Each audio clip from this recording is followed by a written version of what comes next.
तो पिछले एपिसोड में हमने देखा कि सलेम बड़ी जिद्दोजहद करके उन आइस गोलम्स को हरा दिया, जिसके रिवार्ड के तौर पर उसे फॉरबिडन किंग का हॉर्न मिला। जिसके बाद उसकी मुलाकात मास्टर डारिया स्नो वाइट से हुई, जो रसल से एक मदद मांगती हैं, मगर हकीकत में वो रसल का एक टेस्ट लेना चाहती थी। जिसके बाद मास्टर डारिया रसल को बताती हैं कि शायद तुम्हें इस बारे में पता हो कि मालदीवा में स्लेवरी करना एक बहुत बड़ा जुर्म है और इसी वजह से हम ह्यूमन ट्रैफिकिंग शिप्स को यहाँ पर लैंड करने की इजाजत नहीं देते। मगर अनफॉर्चुनेटली कुछ लोग मालदीवा के पास रुकना चाह रहे हैं। और फिर हमें मास्टर डारिया और रसल को एक बोट पर दिखाया जाता है, जहाँ मास्टर डारिया कह रही होती हैं, मैं इसे अकेली भी कर सकती थी, लेकिन इस प्लान का असली पॉइंट ये है कि हमें स्लेव्स को भी रेस्क्यू करना है, इसीलिए एक डिटेल प्लान की जरूरत है। जिसे सुनकर रसल कहने लगता है, तो फिर क्या हम उन पर अटैक करने जा रहे हैं? जिस पर मास्टर डारिया रसल को बताती हैं कि हाँ तुम सही समझे। जिसे सुनकर रसल अपने मन में सोच रहा था, अगर फ्लेम टावर मास्टर किसी से मदद मांगती तो सैकड़ों मेडिस उनकी मदद करने को तैयार थे, लेकिन इस बारे में सोचना कि वो स्पेशली मुझसे मदद मांग रही हैं तो यकीनन ये एक टेस्ट होगा। और इतने में वो उन पायरेट्स की शिप तक भी पहुंच गए थे, जहां पहुंचकर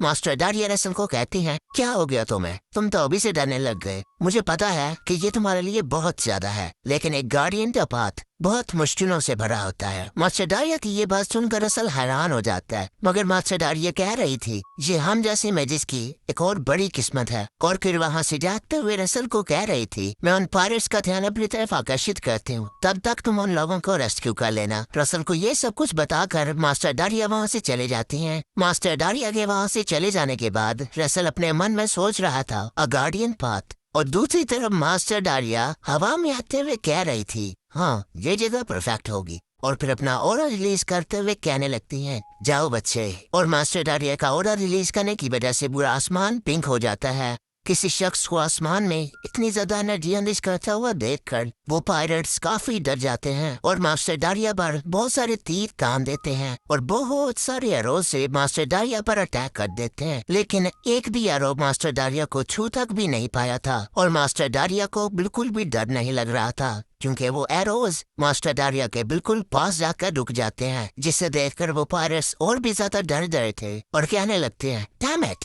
ये तीर तो उसके पास भी नहीं जा रहे। और फिर मास्टर डारिया अपने हाथ में एक फायर लोटस क्रिएट करती हैं और उन पायरेट्स को कहने लगती हैं, मेरे होम टाउन में छुपने की तुम्हारी हिम्मत भी कैसी हुई? ये कहते हुए उन्होंने उस फायर लोटस के पेटल उन पायरेट्स की बोट पर फेंक दिए थे और उन पायरेट्स को कह रही थी, आज देख रहते हैं जितने तुम मुंह फटो उतनी ही तुम्हारे पास ताकत भी है कि नहीं। और जैसे ही वो फायर पेटल उस बोट पर पड़ता है तो वहाँ पर आग लग जाती है, जिसे बुझाने के लिए जब एक पायरेट अपना पैर मारता है तो वो फायर बुझने के बजाय और भी ज्यादा भड़क जाती है और उस पायरेट का पूरा पैर जला देती है। और देखते देखते वो फायर कुछ अजीब से क्रिएचर बन जाते हैं और उन सभी पायरेट्स को घेर लेते हैं। और इसी मौके को देखते हुए रसल भी उस बोट के अंदर आ जाता है और एक पायरेट की ये बात सुनकर, अरे ये तो कुछ भी नहीं है, रसल उसी देखने लग जाता है और अपने मन में सोच रहा होता है, ये तो मास्टर डारिया का वही मैजिक है जिसने पूरे के पूरे किंगडम को हिला डाला था। और वो पायरेट जैसे ही उस क्रीचर को अपनी एक्स के साथ चीरता है तो वो क्रीचर दोबारा से रिवाइव हो जाता है और उसे कहता है, कैसा लगा मेरा मजाक, और उसी पर्सन पर हमला कर देता है, जिसकी वजह से वो पर्सन उसी वक्त राख में बदल गया था। जिसे देखकर रसल काफी हैरान हो जाता है और अपने मन में कह रहा था, एक सेकंड भी नहीं लगा वो पर्सन राख में बदल गया। और अपने एक साथी की ये हालत देखकर उन पायरेट्स में से कुछ तो काफी डर जाते हैं और रसल को भी अपना प्लान याद आ गया था कि उसने तो श्रेष्ठ को रेस्क्यू करना है। और अपने मन में ये सोचते हुए ये हैरान होने का टाइम नहीं है, जिसके बाद वो एक कमरे में एंटर कर जाता है और अपने मन में सोच रहा था, जब तक मास्टर डारिया इन पायरेट्स को डिस्ट्रैक्ट कर रही हैं, मुझे इन लोगों को रेस्क्यू कर लेना चाहिए।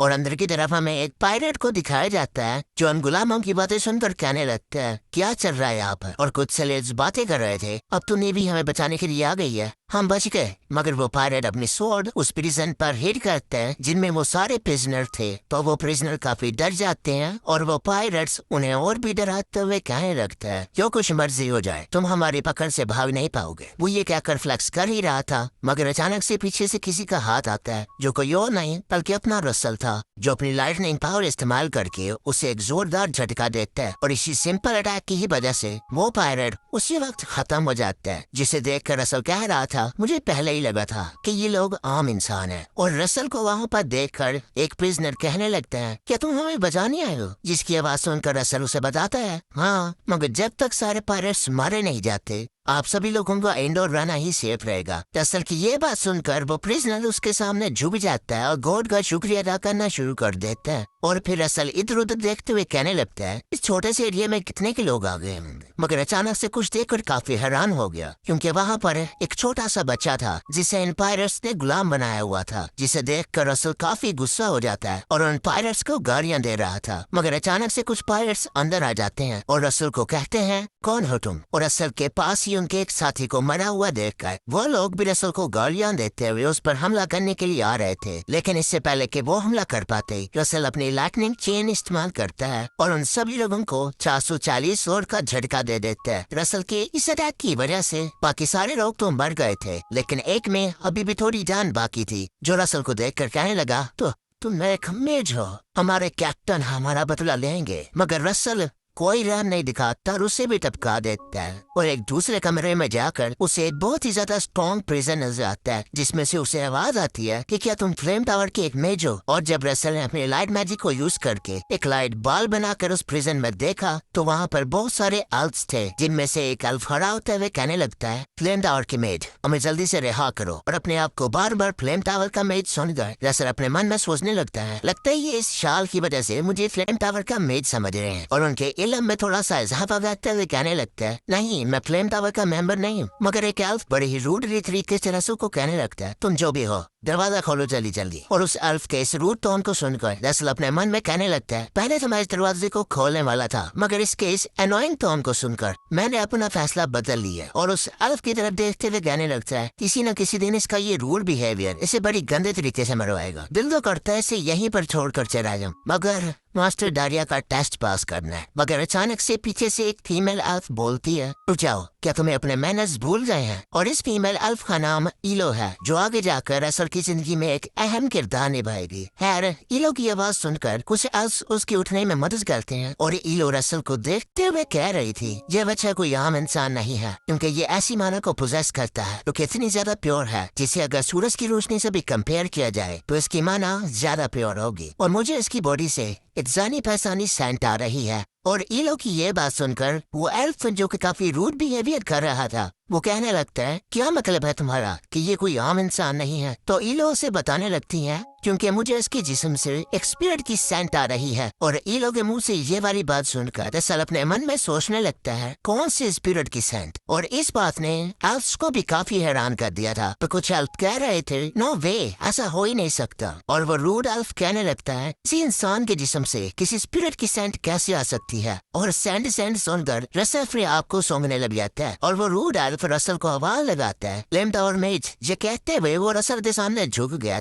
जिसके साथ साथ बाकी के सारे एल्फ भी झुक गए थे और रसल को कहने लगते हैं हम आपसे भीख मांगते हैं, हमें यहाँ से रेस्क्यू कर लें। और इन एल्फ्स को ये सब कुछ करता देख रसल अपने मन में सोच रहा था वो एल्फ जिन्हें अपने स्ट्रॉन्ग ईगोस की वजह से जाना जाता है वो इस एल्फ के सिर्फ एक जुमले से ही मेरे सामने झुक रहे हैं। क्या ये कोई हाई एल्फ है या फिर उससे भी कोई बड़े दर्जे वाली। उन एल्फ्स को अपनी इतनी मिन्नत करता देखकर रसल से भी नहीं रहा जाता और वो उस ताले को पिघलाना शुरू कर देता है। और फिर इलो रसल को कहने लगती है गार्डियन क्या तुमने सारे पायरेट्स और उनके बॉसेस को हरा दिया। इसे सुनकर रसल काफी हैरान हो जाता है और हैरानी से उससे पूछने लगा कौन से बॉसेस। और बाहर की तरफ हमें एक टकले नाइट को दिखाया जाता है जो कि अपने साथियों की लाशों को देखकर अपने मन में सोच रहा होता है वो मेरे इन पायरेट्स से ज्यादा ताकतवर है। और फिर सामने का दरवाजा खुला हुआ देखकर एक क्रीपी सी स्माइल देने लगता है। और इसी के साथ हमारा ये एपिसोड यहीं पर खत्म हो जाता है। अगर वीडियो पसंद आई हो तो चैनल को लाइक कर देना, वीडियो को सब्सक्राइब कर देना।